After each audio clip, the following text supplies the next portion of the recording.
Someone stole my roof tent So somebody decided to steal my roof tent last night. and it absolutely broke my heart. To most people, it's probably just a roof tent, but to me, it was freedom. And just like that, it was gone. But I'm going to tell you exactly how I got it back. So I woke up on Tuesday morning at 6 a.m. And for those of you who already know me, as usual, I headed over to the shop to buy my morning monster. Made my way downstairs, opened my front door, and there stood my car, empty. At first, my brain genuinely couldn't process it. I was still half asleep and I just stood there thinking, there's something not right. It doesn't look right. Then it clicked. And honestly, my stomach dropped. First thing that my brain went to was emergency. So I rang 999. I explained what had happened, and the police said that it wasn't an emergency and told me to ring 101, which is fair enough. My life wasn't in danger. I see why they didn't see it as an emergency. Then suddenly, mid-call, it clicked. I had an Apple tag in my tent. I opened the app, but the call handler basically told me that they still wouldn't send an officer out and I needed to ring 101.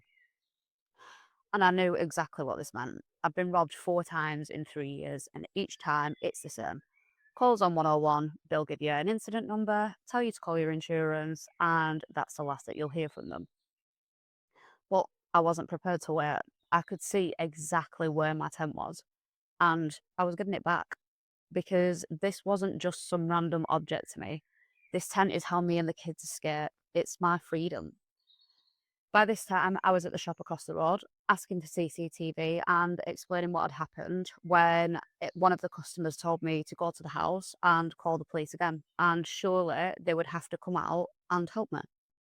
At this point, my adrenaline was pumping. I jumped in the car with the kids and I followed the map on my phone to the tent on the other side of town.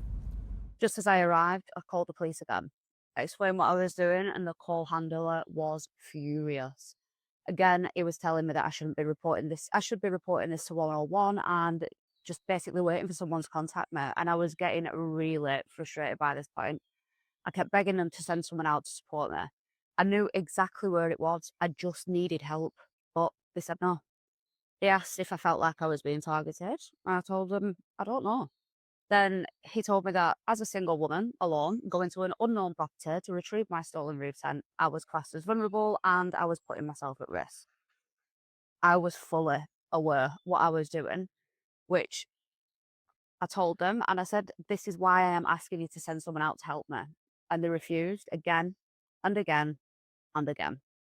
Then he told me that he was ending the call, and that was that. There I was on the other side of town, alone with my kids, trying to work out what the hell to do.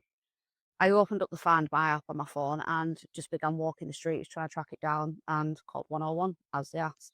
Answered some questions and was told basically that they might be able to send someone out, but they was unsure when. And again, I was left alone.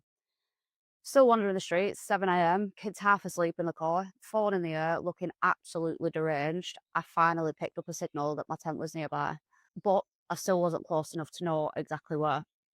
I kept trying and it kept connecting and disconnecting. By this point, I was beginning to lose hope that I might actually get it back. Knocked on some doors and asked about the locals, but I wasn't getting much. Those who had ring doorbells didn't have them recording. The shop at the bottom of the road, the CCTV stopped working at 1 a.m. No one seemed to know anything. I walked round to the back of the houses and held my phone against the back gates of each house right the way up the street.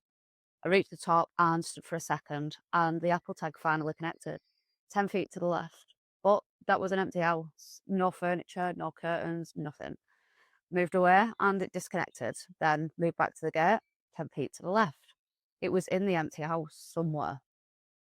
So I checked that there was no one there and I shouted my eldest from the car. Only being 5 foot, I can't see over the shortest of fences, let alone a giant stone wall. So I chucked her onto my shoulders to look over the wall, but she couldn't see anything. Tried my Apple tag again, 10 feet to the left. It had to be in there. So we went to the other side of the wall, and on my shoulder she went. And I asked her to check if there was anything, like a lock or anything on the back gate, see if that we could, see if we could gain some sort of access. And as she looked down, like the inside of the wall, there it was, tucked away and absolutely coated in mud in the back garden of an empty house on the other side of town. I called my mum and I just started shouting everything down the phone to her frantically. I needed her to come and help me. I put the phone down, got the rest of the kids out of the car, and we went into the back garden of this house to get my roof tent back. We managed to get it out of the garden into the actual alleyway, but it was way too heavy to move with just me and the kids. So I put them back in the car and there I stood, waiting for my mum to come and help when the fear actually kicked in. What if one of them comes back whilst I'm stood here with the tent? What do I do? My mind was absolutely racing and I just needed to get it home. It's too big to fit in the back of the car with the kids. I can't put it back on top of the car because they've lost half of the fittings and I can't get it up there anyway. So I just stood there waiting helplessly. And I needed to channel this energy somewhere. So for the people that have nicked my roof tent, I've got a log of wood in the back of my car which won't blow away, so I've left them a little message. Found my roof tent, you can't. Police are aware. You're on CCTV. Enjoy Greenbank. So I'm just gonna go and leave this piece of wood where they're gonna come back for the roof tent tonight. My mum arrived and we managed to just about squeeze it into the back of the car and began the journey home. I had to get my mum to come and pick my roof tent up and squeeze it in the back of a car and drive back. I got back in touch with 101 and I told them that I'd found it in the back of an empty house and that I'd gone in and I'd taken it back. And honestly, they didn't really seem too bothered by that.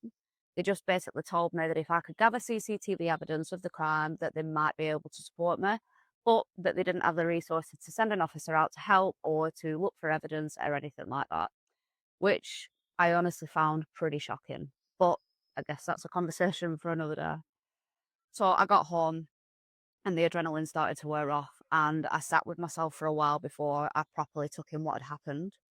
And it was hard. It might sound stupid, but I didn't realise how truly attached I'd become to this little thing. And the fact that I almost lost it forever after working so hard to get my little piece of escapism, it really did hurt. How could someone just come in the night and take that away? How could the police not even be bothered or want to help? And how can I stop it from happening again? Because I already had an alarm in place. Stupidly, I did forget to set it that night, meaning all the thieves had to do was unscrew the tent and they were on the way. I hold my hands up.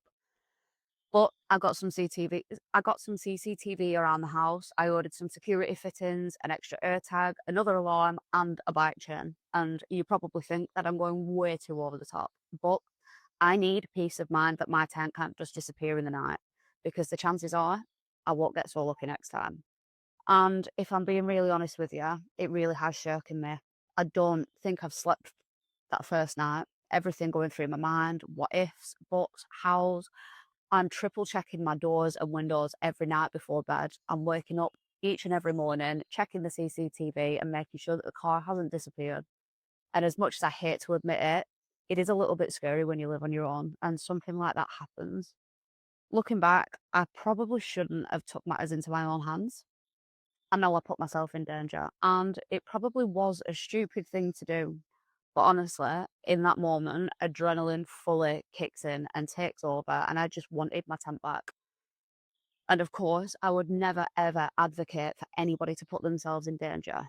But equally, what are we expected to do when we are not supported by the law enforcement of our own country?